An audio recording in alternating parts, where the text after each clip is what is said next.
This is the Unstarving Musicians Podcast. The podcast features conversation for musicians of all types and genres, a curation of expertise intended to help all musicians be better at marketing, business, the creative process, and all the other things that empower us to do more of what we love, make music.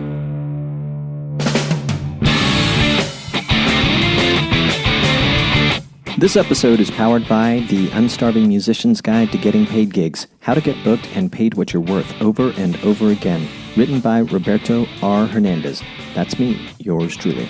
Learn more about the book at unstarvingmusician.com/book and on Amazon. Mike Dawson was the inaugural guest of this podcast, and I'm happy to bring him back for the milestone episode number 25. As I mentioned in episode 1, Mike is managing editor at Modern Drummer magazine and co-host of the Modern Drummer podcast, which you can find on iTunes along with this podcast. He's also a pro drummer and recording engineer. A big part of why I wanted to have him back on the show, aside from the fact that he's a very cool guy, is the recording engineer part of his life. Mike has built a home studio that's used for review and demo of gear for Modern Drummer, his growing social content on Instagram, Facebook, Twitter, and YouTube, session work, and occasional engineer-producer for hire work. In this conversation, Mike and I talk about the evolution of his home studio, specifics on how he uses it for recording social media content versus drum tracks for songwriters, bands, or collaboration projects, details about the gear and software he uses, and tips for easing into the creation of your own studio. The principles we discuss here are not just for recording drums. In fact, I venture to say that if you're doing music recording of any kind, you'll get some extra benefit from this drummer's perspective. Check him out on Instagram at Mike Dawson Drums, and please enjoy this second round conversation with Mike Dawson. Mike, welcome back to the show.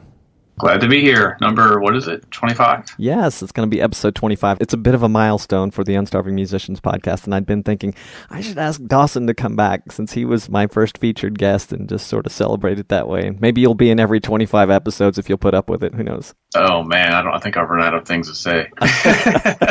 What episode are you and Mike Johnston up to on the Modern Drummer podcast now, approximately? We just published episode 111, I believe. It might be 112. Let me see. Close enough. I can't even keep track. Close enough. Yeah. You probably have something in the can that's not published you're going to count or something anyway. So. Well, actually, we're kind of cavalier. We record it, and it's posted within 24 hours usually. So if something comes up, like there's been a couple times when files have been corrupt or lost and the show didn't go up on Fridays as planned. But in general, we've been pretty good. Yes, I've heard some of those stories. You guys have been really forthcoming about that. I'm waiting for something like that to happen to me. Since we did episode 1, I had been thinking I need to plan on doing a solo show once in a while. And then I had this week where I'm like, oh my gosh, I don't have anybody scheduled for the coming week, so I guess I'll start planning it. But then before that week had ended, I had 3 interviews booked. It was really weird, but I did do a solo show. I'm curious. I'm going to ask a couple podcast questions. So for those of you listening, if you're musicians, if you're not podcasting, maybe you should. Are you and Mike producing everything yourselves, or do you have a little bit of help at Modern Drummer helping you get stuff done? Or It's 100% he and I. So he records the intro, the drumming part and the vocal part on his own, and then he just sends me his files and I do all the mixing and editing myself. I mean, we have someone here who makes sure it goes up on iTunes, and we have someone who creates the web post and sends out the emails, but the actual show itself, it's all essentially my editing and mixing. I've gotten it down to where it goes quickly though. Like I've got my template, I've got all my compression and limiter and EQ settings already there, as long as they don't change our microphones or anything. Well, that's cool. That's still a lot of work. Now, you're not doing it entirely yourself. You got people doing some of the web stuff and the publishing, but still, Right. That's a lot of work. I'm not doing editing. I have an editor, and I'm kind of trying to figure out how to shave off some more time, and I think that the simple answer is to have someone do the blog post for each episode, because that just seems to take a lot of time, so that's probably my next thing. So, well, that's cool. I enjoy the show as often as I can. It's almost weekly, if not. It's just about there. So, as I mentioned before we came on, I'd love to talk with you about setting up a recording studio at home or office or wherever. I know you do a lot of recording. You do it weekly, if not daily, right? Well, I have a couple setups. I have like my social media setup, which is just I would get it set up to where I don't have to worry about it. I just turn it on. It's done with my iPhone, and there's like very little mixing, editing, post-production. That's one setup. And if I'm actually recording audio for people's records, that's a whole different setup. Totally different things. Are they both in the same studio space, these setups? Same room. Yeah, exactly the same. Same kits, same room, just different mics and different process. So you're doing a lot of stuff. You mentioned social. You do a lot of publishing on Facebook, Instagram, and a little bit on YouTube. I'm hoping I'm going to hear before we get done that you are making big plans to start crushing it on YouTube or Vimeo or something with some sort of drum content. Yeah, actually, it's good timing because, yes, that is the next step. The past, I guess it was a year, my goal was to just build up my social media following to the point where I would have enough eyeballs to then make sense to try to do more real productions on YouTube. I'm kind of there now. I'm at the transition phase. I just switched my Instagram page over to a business page. It's like, all right, let's make this happen. You're ready to go. That's cool. And yeah. I know that musicians care a lot about social following. So what did you do for the past year that you think had the biggest impact in growing it to a point where you feel like, okay, I'm about ready to start publishing this new channel? Consistency is probably number one. I think just for a while there, I was doing daily, and I was trying to be around the same time every day. So you can kind of expect to see something from me.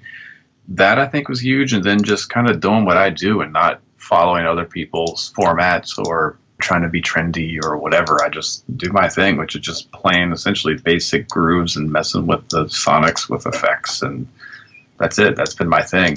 Messing with drum machines and different little loop machines and whatever, and just playing beats over top of them. So that has helped, just kind of developing a look and a sound, and just being consistent is probably number one. I think if you only post once a week, you're just not going to grow it. By the way, when did the loops, that type of content come in? Because it seems like when I first started watching you, and maybe around the same time that I started listening to the Modern Drummer podcast, I didn't see all of that, and now I see very consistently like it's sort of a thing you're going through, which I love, and everybody else seems to too. How long have you been doing it? I mean, I've been messing with electronics since high school, but as far as getting it set up to where I could do it on Instagram, I don't know. It's probably been a couple months. I went through a couple phases where 1 month I was trying to do little 1-minute jazz lessons, and then 1 month I was just playing basic beats, or 1 month I was grabbing content that I was also creating for Modern Drummer and using it on Instagram. It's been a couple months. I don't know exactly, but once I got the wave drum and the mandala drum and the Nord drum wired into a mixer so I could very quickly and easily make videos with it, that was it. I don't think I'm turning back from it anytime soon. It's just been fun. It's the way I practice anyway. I like to set up soundscapes to practice to instead of just playing exercises. Yeah, it seems really cool. And if I've gathered correctly, it seems like it really helps you with timing. Yeah, that's the goal. The goal is to create a non-perfect backdrop of sounds that I have to play to, which is what happens when you play with musicians. It's a non-perfect backdrop of sound that you've got to fit your drums into. That's always been the goal, is like, I don't want to have a click track going, so none of those things actually there's no elements you're not hearing where I'm kind of tricking you with having a metronome and that you can't hear or anything like that. It's just, I create something, if it's sort of in time, I just jam over top of it, and what you get is what I played. That's been the goal. I'd forgotten that. I mean, you're starting those loops very naturally, so obviously they're not going to be perfectly timed every time. Maybe sometimes they are, but that is really cool. Can you back up for a sec and talk a little bit about the electronic drum gear that you just mentioned? I didn't catch them all. One of them was a wave drum, the other one was a mandala, and then there was a third something. But the Nord drum 3P, it's like they're, I don't know if you know about Nord, but they're really well known for synthesizers, keyboards.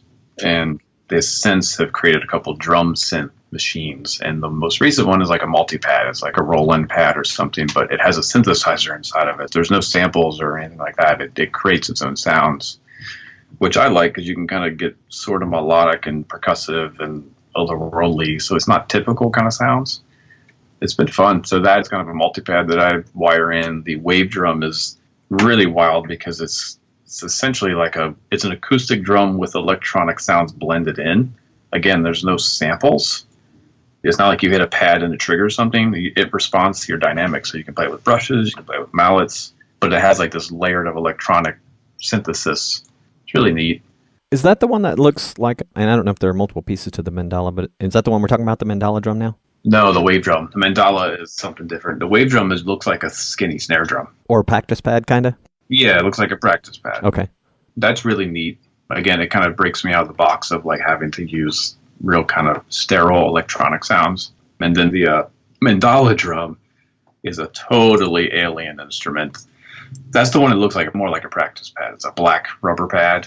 That one is super strange because it has 127 sensors in it, but there's no way for you to know where they are.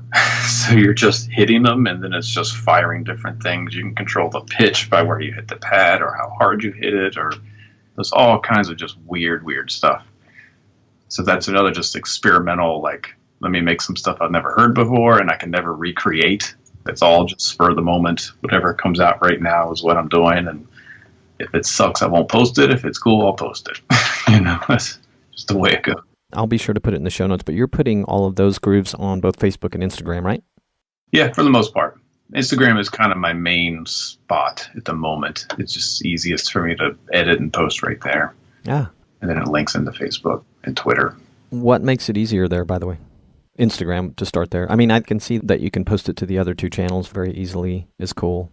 It just feels easy. You hit the camera button and your video pops up and you can add a filter to it and you can trim it. And it just seems to be kind of designed for short video a little bit easier than the others. And it also sends content straight to Facebook and straight to Twitter, and you can't do the same with Facebook. So I know that you play a bit of bass and guitar. Is that right?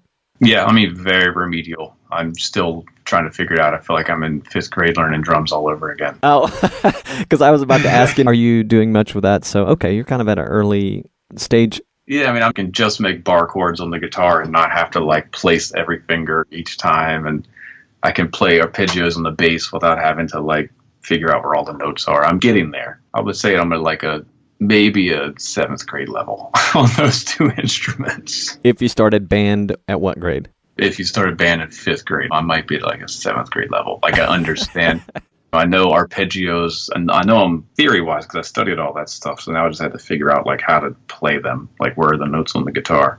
So I can do all the different types of scales and arpeggios now. I'm just getting used to just putting my fingers down and having it play the note I'm hearing in my head. Just getting there. I asked the question because I wanted to know if the recording setup and the gear, obviously the drum gear is the drum gear, but the recording setups that we'll talk about, if they're pretty much applicable to any studio situation. Obviously drums are part of the backbone for a good recording, but say if we have a lot of guitar players or non-drummers listening, as they listen, as we talk a little bit about details of the beginnings of your recording setup, the earlier stages or growing pains, as you mentioned earlier before we started, would they apply across the board to those folks too? Yeah, totally. I mean, I think it's a lot easier to record a bass guitar than it is a drum set because you essentially just need a DI box and you can and an interface, a one-channel interface, and you're good to go.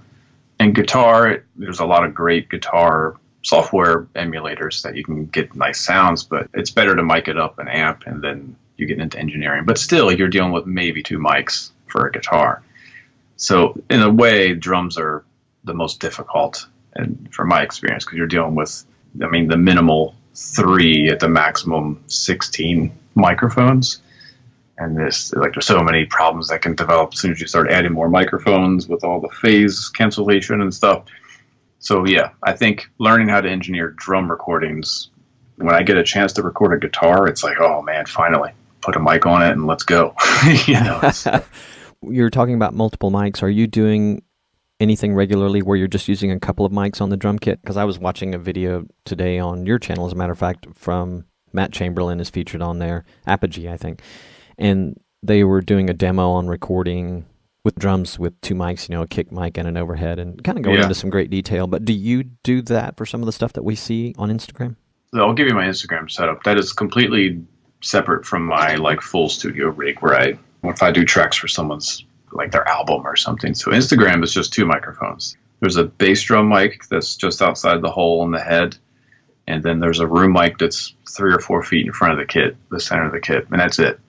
And that's all going into a mixing board, a Mackie board that I have 4 different, just cheap random effects processors that I bought used off of Craigslist a few years ago. Mm-hmm. So I'm running those 2 mics through a bunch of reverbs and delays and whatever mangling distortion and stuff I can create with those effects. And then all of that comes out of mono output of the mixer into a Shure MVI one-channel interface that goes straight into my iPhone. So the video is recorded on an iPhone, the audio is recorded straight into the iPhone at the same time. So I don't do any syncing later with the audio and the video. It's all just recorded simultaneously. And then I just drop that into Final Cut on my computer, just do some basic mastering with some EQ and compression to bring the audio up, and then fix the color correction or do whatever kind of visual effects I want to do with it, and that's it. So that's totally separate. I'm not even turning on my studio rig to do that stuff. The Shure MVI I actually learned about today. I was finishing an episode of the Modern Drummer podcast, and you guys were talking about it. So the big purpose or benefit behind having that was so that you could use the iPhone for video without and be able to use some semblance of a quality miking setup. Is that right? Yeah, exactly. I was hoping originally that I could just use my iPhone for video, but the microphone on the iPhone is so bad that as soon as you hit a cymbal crash, it's destroyed. There's no valuable audio. So this was a solution where I can use mics so I can kind of mix it, get a decent sound, but not have to worry about dumping audio files and video files into the computer and then syncing it up. I wanted to just streamline the process because for me, the Instagram page is just documenting things I'm working on every day. I don't want to be like a video production where I have to spend hours of time. So this one channel interface, I think it's a lightning cable, USB to lightning. So I just run a guitar cable out of the mixer into that, and then it's done. I don't have to do any kind of trickery to get the audio to line up. Nice. In this setup, what are the specific mics you use today, and are they upgrades to something somewhat recent? And then I guess it might be nice, depending on the cost of the price points of those mics, it might be nice, and I know that you know a lot of different gear because of the nature of your work at Modern Drummer. It would be cool if you could also talk for a second about alternatives, if those are high-priced mics. I don't even know, so. They're not, and I purposely grabbed the two cheapest mics I had. I didn't want to be taking good mics away from my studio rig, and I also just wanted to just use whatever I had and not stress about it. So the bass drum mic is a good mic, but it's not expensive. It's a Sennheiser E604, I think is what it's called. It's basically their bass drum mic. Okay. It's a dynamic mic. It's not super expensive, maybe $200 or something. And then the room mic is a really cheap MXL vocal mic. It looks like an SM58, just a handheld mic. It's cheap. That might be like a $50 microphone. Dang, well, I'm ready to go. I just need that MVI device. I basically have a couple of mics like that, a mid-level kick drum mic, one of those Shure something bass. I haven't pulled it out of its case in a while. And then... If you got the Beta 52, is that what you have? I think so. Or do you have the PG 52? I think I have the Beta 52. Yeah, I mean, that's a great mic. That's probably my first choice bass drum mic if I could only have one. Yeah, and then I'm using a Shure Vocal Mic right now, and it's been an actual vocal mic at gigs, and it sounds like it would be fairly close to what you have. You got all you need, and your room mic is going to sound better than mine right out of the box. I'll be darned, yeah. Because mine's super cheap. It was just like, here's a mic I never used. It just doesn't sound all that great anymore. I mean, it was cool for a time when I just needed microphones and didn't have any money. But, it sounds fine. I'm going to do a little bit of scooping to get rid of some funky mid-range and all that, but it's not that big a deal. Well, that's cool. I think the nice thing, no matter what mics you use, is that I think that we're going into the Instagram recording setup, because for musicians, it's just such a big deal now. Even today, as I was thinking, well, let's talk about your recording setup, I was really sort of just thinking about the audio experience. And then, of course, we're talking about all the videos you do, so I hadn't really given thought to that, but that's very encouraging.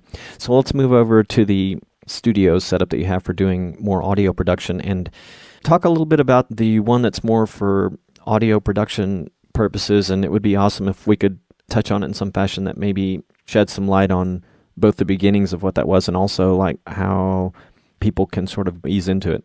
Well, I mean, when I moved into my first house, that was the first thing that I needed was a basement that I could use for a drum studio. The one parameter I had was whatever house I move into, I'm going to have to be able to use the basement for drums. So my room is typical partially finished basement. It might be 25 feet wide and 15 feet deep. So I had to be kind of creative. So the first step was finding out where the drums should go to where those sound the best. And it wasn't where I originally thought. I originally thought it was going to be in the far corner, kind of lengthwise, so the bass drum could have the most air, the most depth to push air. It turned out that that was actually a pretty thin sounding spot. So what I did was I just took the bass drum by itself and just went all around the room, set it up in different spots, sat down behind it, and just kicked it. And wherever I found a spot that had the most low end, that's where the drums went. It just so happened that it's sort of maybe a third in from the far wall, but facing the shallow side of the room. It's not anywhere where I think anyone would expect the drum set to be, but it works out perfectly because I can use the 8 to 10 feet to the right of the drum set for my computer setup. And then the rest of the room is just storage littered with drums. So that was the first step, was just finding what spot in this weirdly shaped room is going to actually produce any kind of low end that I would want. And then I had to kind of treat the walls. That was another thing. I had a lot of slap back coming from the two parallel walls. So I got a bunch of foam. I found on Craigslist some studio was closing down. They had like 100 pieces of RLX foam that I got for $200. So I just strategically put those on different spots. So I didn't want to like deaden the room entirely. I just did I don't remember where I read it, but they say you should never have two flat walls facing each other that are untreated. But you want to leave one of them untreated, if that makes sense. So wherever there's a piece of foam on one wall, there's an untreated piece directly parallel to that.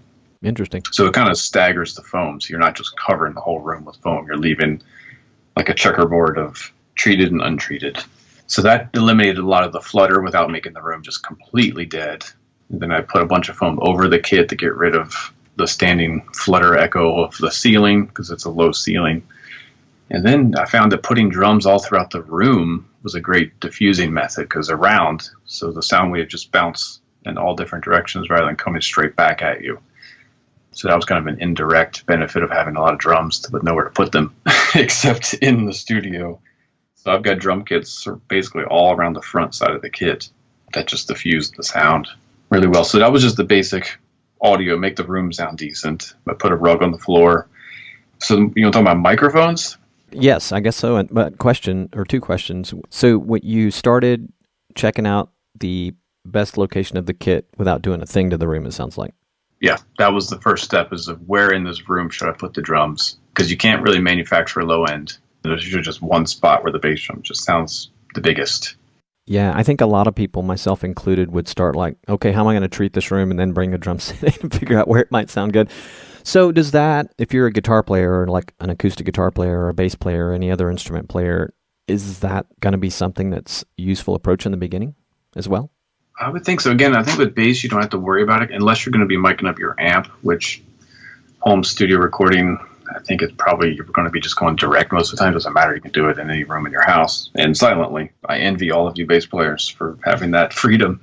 Guitar amp, yeah. I think you need to find where do you put the amp that's not getting a ton of like cancellation and flutter and echo and getting the most natural low end. Again, because you can't really make an amp or an instrument sound bigger. An acoustic guitar especially, I think you have to find where's the spot that the guitar just sounds the fullest and most natural. So yeah, I think in general, but you can make it work, especially with electric guitar because you're going to be putting the microphone right on the grill most of the time. Doesn't really matter as much. It's when you want to start messing with ambience and getting the microphone away, then the room all of a sudden becomes a factor. If you have an ugly sounding room, it's just going to be an ugly sounding recording. You can't really fix that. You got to make the room sound decent first. I'd walk in with my guitar rig and go, dude, I'm pretty sure you've put your drum set exactly where I would get the optimal sound for my rig. That's the truth. Yeah, so talk about mics. My goal has been trying to find the best mics I can find that aren't $3,000 a piece. Like that's out of the question. I could not afford that. So I was looking for what is the most quality for the price. I didn't want to go super cheap because I knew that once you get into the super low level stuff, you're going to have some just weirdness that you can never make it sound good. But if you start kind of like mid-level pro, you can get some really good stuff for a decent price. So on the bass drum, the winning combo, which I stole from Steve Ferroni, has been the Shure Beta 91A. That's like a flat microphone that you put inside the bass drum. That has been the best inside the bass drum microphone out of anything I've tried. And I've tried tons of stuff. And so that's inside the mic and almost everything I do, unless I'm recording the drum, doesn't have a hole, obviously. And then the outside of the bass drum, I've tried a ton of stuff. A lot of things work. I'm currently loving the Akg D12 Vr. It just sounds great on the outside of the mic. It has 3 switches. You can go. It has a EQ kind of built into it that's designed for like an open bass drum with no muffling, and there's one that's designed for more of a padded drum, and there's the vintage style sound. So that's cool, just having those 3 tones to kind of mess with. And that's a classic remake of a classic mic, the D12. And then I always have a sub mic as well. So my bass drum has 3 mics on it. There's the interior mic, there's the outside the head, just off center, maybe 2 inches back from the head, and then the sub mic, which I'm currently using the Solomon sub mic. That's the bass drum. Bass drum and snare drum are the hardest to kind of capture the most real, accurate sound. The 2 drums everyone cares the most about. Yeah, exactly. When you're micing. That. But that said, I think if you have just a Shure Beta 52 and you put that inside the drum, it's going to sound awesome. Or the Akg D6 is kind of a mic I recommend if you don't want to deal with a ton of EQing and stuff. You just put that mic in there and it sounds like a bass drum no matter what. It just sounds kind of the same on every drum. That's why I don't prefer it. The Shure Beta 2 I think is a little bit more natural. But the 3 mic setup I have now just gives me the most flexibility and gives the people I work with the most flexibility. If they want more attack or they want more woof, they can kind of mix and match those 3. So that's the bass drum. Snare drum, I use 3 mics as well. I use a Shure SM57 on the top, which is industry standard. I also have a MXL 604, which is a cheap pencil condenser. That's right next to the 57 on top. And then on bottom, I either use another 57 or a clip-on Beta 98. Just whatever extra mic I have for the bottom. SM57 is fine, but I'm currently using the Beta 98. I think it's called. And again, I'm doing that to give me the most flexibility. The 57 gives me the kind of the smack and the attack, and the MXL gives me the kind of the low end kind of woof that the 57 doesn't have, and the bottom mic gives me the snare rattle. So again, it captures the most kind of accurate sound of the drum, and it also gives whoever I'm sending the files to the most flexibility. So they can use the pencil condenser if they want just a kind of more fat, kind of duller sound, or they can use the 57 if they want a real snappy, punchy sound. And they can blend in the bottom mic to taste. That said, again, an SM57 on top by itself will sound good. Will sound totally cool. You don't need mics, but that's just where I'm evolved to.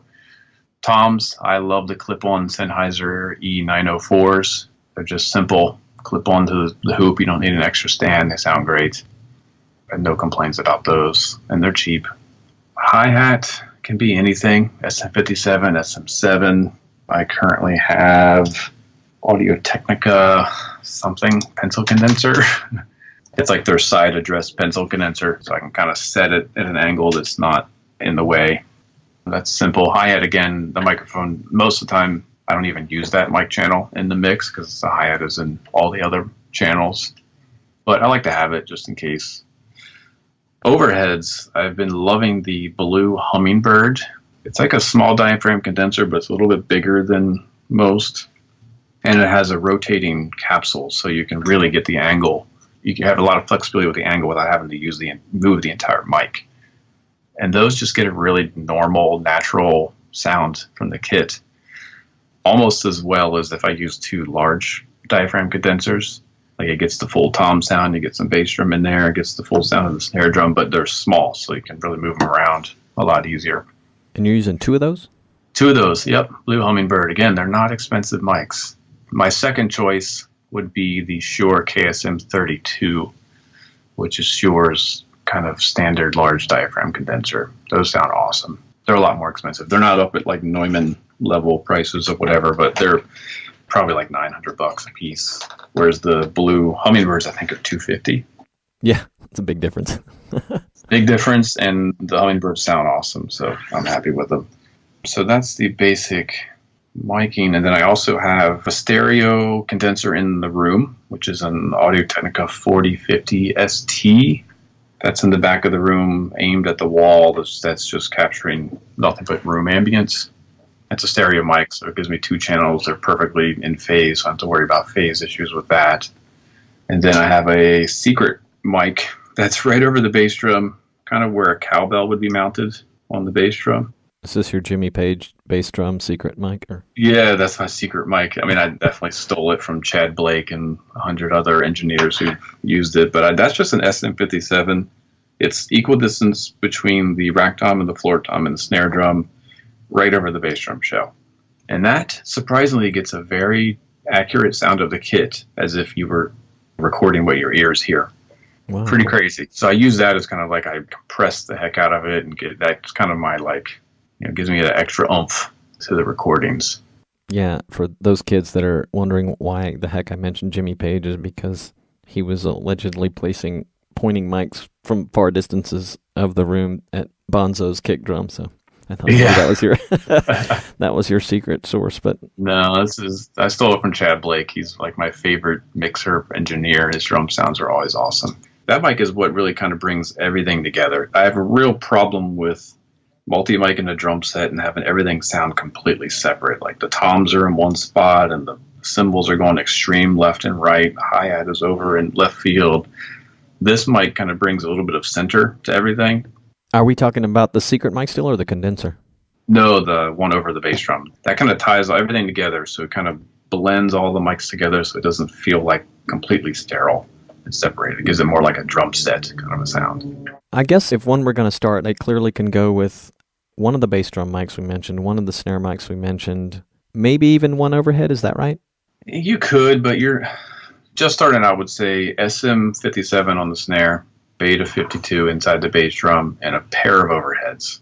Okay. It could be anything. I mean, I've used SM57s for overheads in the past. It works. You just have to do a little bit more EQing and stuff to kind of get rid of the mid-rangey stuff.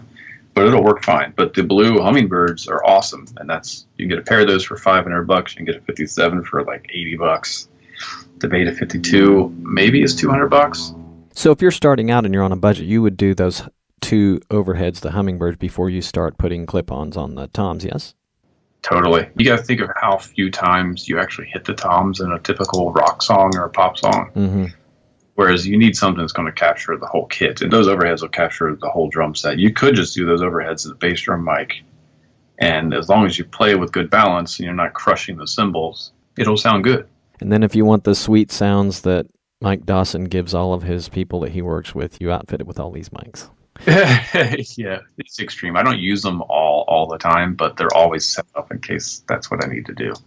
Now, do you ever you're recording people in your studio occasionally, right, as well? Like, do you have a guitar player or bass player or both come by sometimes? Or? Yeah, I've done it. Most of the stuff I do is overdubs, remote, but I've done full bands. I did a duo that came in that I was just engineering. It was keyboards and drums. I've done guitar overdubs. I've done bass, vocals. I did track a cover band. We were doing Johnny Cash tribute band, and we tracked live in my studio. That was a challenge to get acoustic guitar, vocals, drums, electric guitar, and bass in a small room, balanced live. We weren't doing any overdubs. That was the whole thing. It's like Johnny Cash didn't do overdubs. Let's just play the songs. That particular band, did they come in when we got to do this live to get like an accurate representation of what we're going for, or was that your suggestion? It was kind of that, and also like I didn't want to volunteer myself to become producer mixer for something that was only going to be used to get a couple gigs. Sure. It's like, let's just do it. We can play it live. We can make it work. The hardest part was miking up the acoustic guitar and not having the cymbals like annihilate that microphone. Yeah. So I had to put a flexi and all kinds of stuff.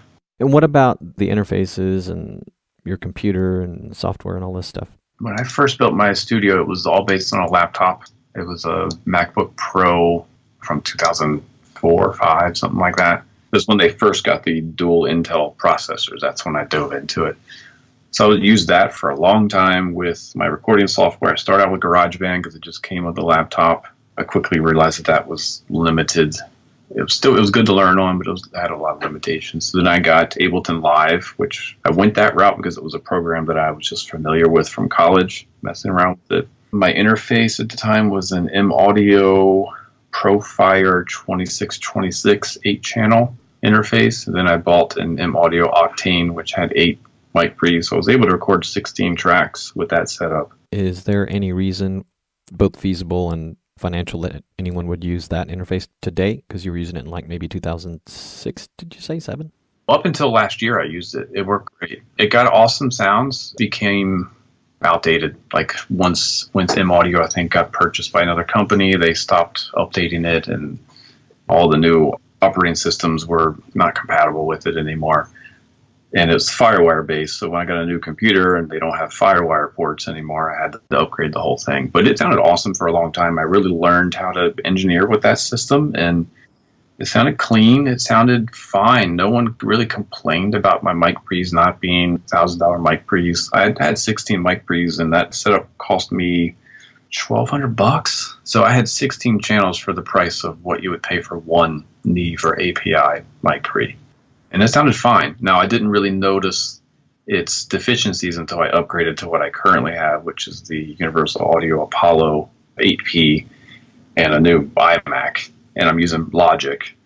All of a sudden I could hear, oh, now I can hear the difference. I don't have to work as hard. I don't have to spend as much time EQing and doing post-production to clear up the recordings. It just sounds good right away. That was the biggest thing I noticed. And why did you choose Logic over Pro Tools, the obvious question? I don't like Pro Tools. I've used Pro Tools a ton. I've studied it again in college. I just find it clunky and awkward, and I just don't like it. I know I'm probably in the minority, but I'm not alone. So I like Logic because it just works with the Mac. It's set up in a way that's similar to what I've been using before. You know, it has similarities to GarageBand, which I first learned how to record on, and Ableton Live. There's just a certain user-friendly kind of way that it's set up, whereas with Pro Tools, I just feel like I would have to study so much because it's so deep. Like the key commands are so deep. I know that if I just spent time with it, I'd be fine, but Logic just felt right. I also like all the software instruments that just come with it that are just really great, like all the keyboard synths and things. So it just had certain features, and like, all right, I'm just going to go with Logic. And it came on my computer. I had to install anything or whatever. And no one's receiving your work and going, dude, what are you using? Logic? What is this? No, and I know a lot of big name mixers who use Logic. I won't call them out, but come on, I sat man. in on some sessions where like I couldn't believe the guy was mixing major label records on Logic. I'm like, all right, I guess. Is it like bad for them to be outed? I don't know if the Pro Tools police will come tear their studio down or what. I don't know.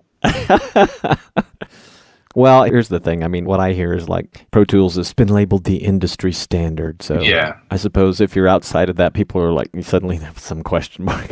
And I don't necessarily believe that's right or anything, but I'm actually glad to hear all the stuff you're saying, because just from some limited experience, I would have chosen Logic. But, you know, just recently I was interviewing a young gal out of Nashville who's a country singer-songwriter, and she's been doing engineering and producing since she was like 16, and she goes to school. The first thing she does is she's doing some research because of a bad studio experience, and she finds that Pro Tools are the industry standard, and then she goes to a junior college and gets, after she's already learned more than they probably taught her at school, they basically teach the class on Pro Tools. So yeah, I'm like, oh, maybe I should do Pro Tools. My thing is, Pro Tools is standard whether you like it or not, so you should be aware of it. You should know how to work it if you have to.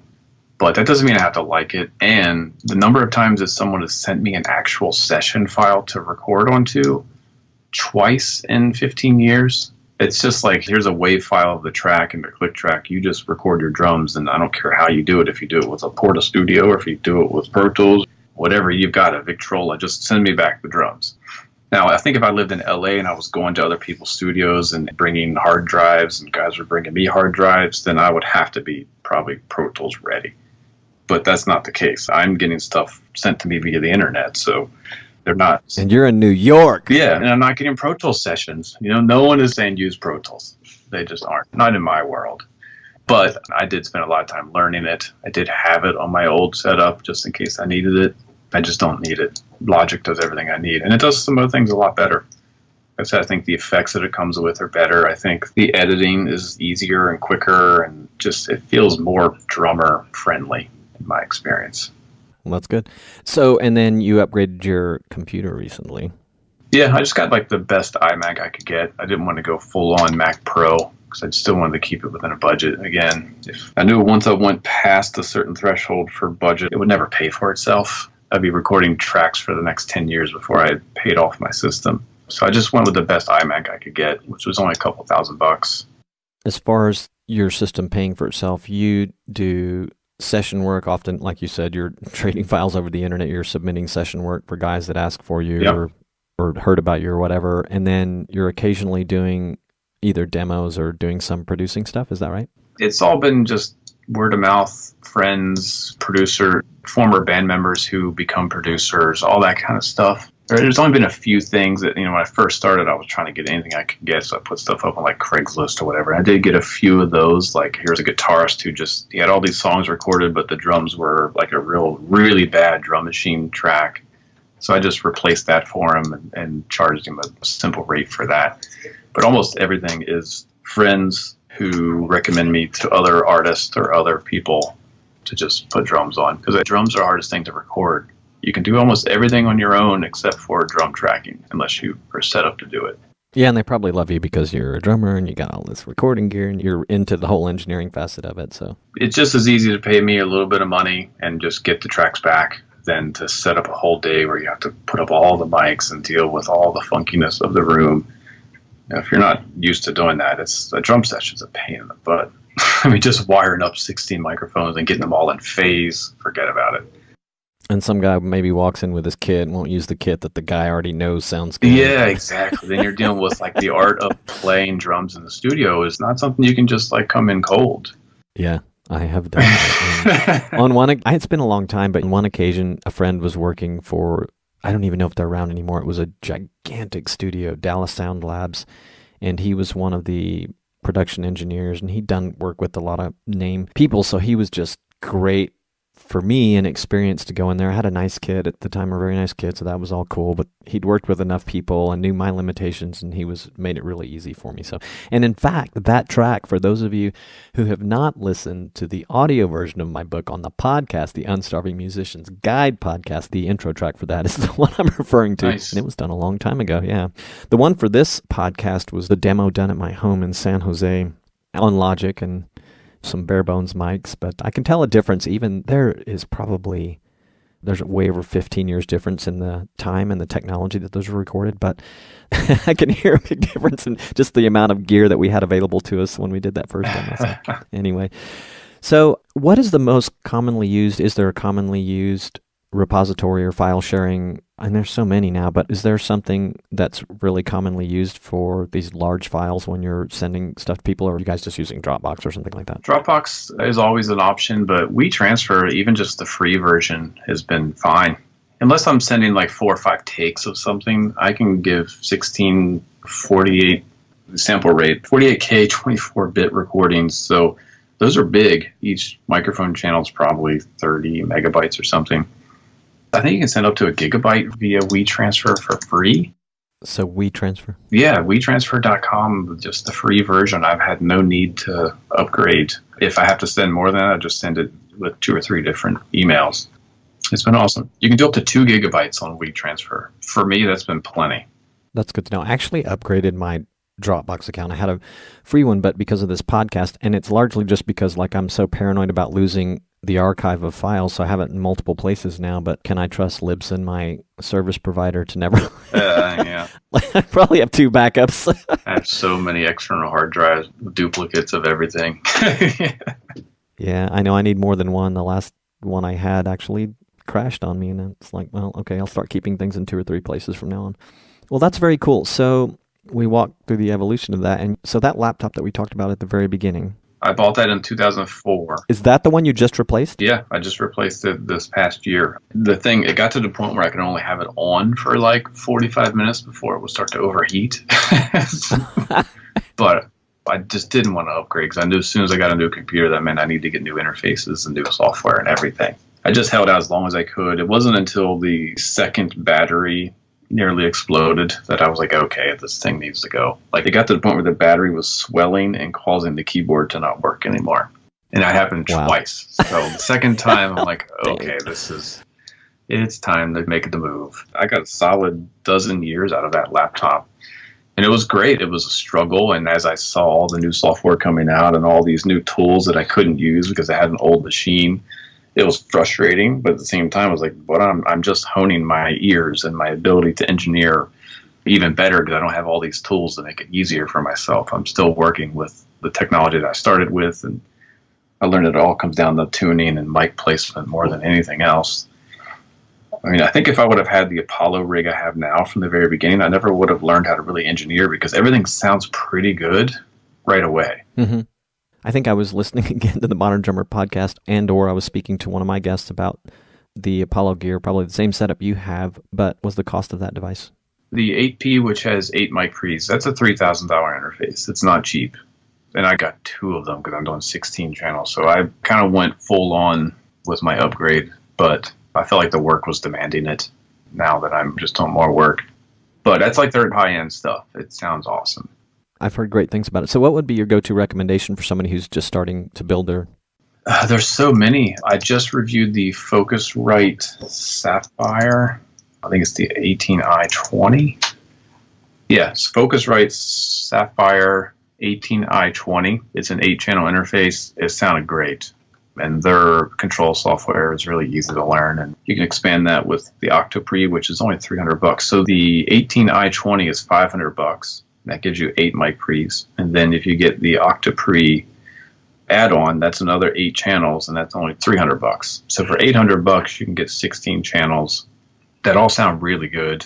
And the Octopre has an option where it comes with its own compressor too. So you can have compression on 8 channels just as an add-on bonus. So that would be my number one suggestion, the Focusrite stuff. They're kind of killing it in that medium price market right now. So if I were minus your computer, the drums, and the Apollo interface, even with all the mics you have, you're still talking probably under about $5,000, right? Maybe less? Yeah, I mean, I never actually added it all up. I'd probably be depressed if I did it all. Don't do it. I mean, that's what it sounds like, though. And in fact, if you started out real basic, it sounds like it would be more like maybe even under $2,500. So that's just kind of trying to get a general idea. Yeah, I mean, if you get the 18i20, that's $500. You spend $500 on microphones. $1,000, you've got 8 channels and good, decent mics. Then you just need a computer that can handle it and drums that sound good, and you're rolling. Cool. Mike, we're at the hour. I know you're at the office. 2 things. Where are the best places right now for people to find you online? And also, I think it might be worth telling them, you tell me, but where they might find some of your gear reviews. Maybe those are Modern Drummer, or maybe the same place that we might find you elsewhere. Yeah, if you go to moderndrummer.com, just look for the section that's called Product Close-Up. I try to do demo videos for everything that I put my hands on that makes sense, drums, cymbals, percussion, things like that. So that would be the first spot. You can hear, actually you can see the evolution of my studio if you go through the backlog of all that stuff. And then Instagram is still probably the best spot for my daily experiments. And just search, it's just at Mike Dawson Drums. I'm on Facebook, same channel, but it's all Instagram, again, is my kind of feeder for everything. Instagram is your jam. That's great. It is. I like it. Well, thank you so much for returning to the Unstarving Musicians podcast. And yeah, I'm looking forward to episode 25 hitting the streets, so to speak. I'll be in touch again soon. I hope that we can do it again soon. And one of these days, I'd love to come up to New York or run into you at a drum camp or something like that. Yeah, indeed. For sure. So, play some drums. All right, Mike. Thanks a lot, man. We'll talk again soon. Okay.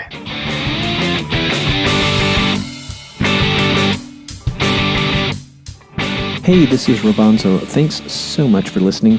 If you enjoyed this podcast, please subscribe on iTunes, Stitcher, or Google Play Music.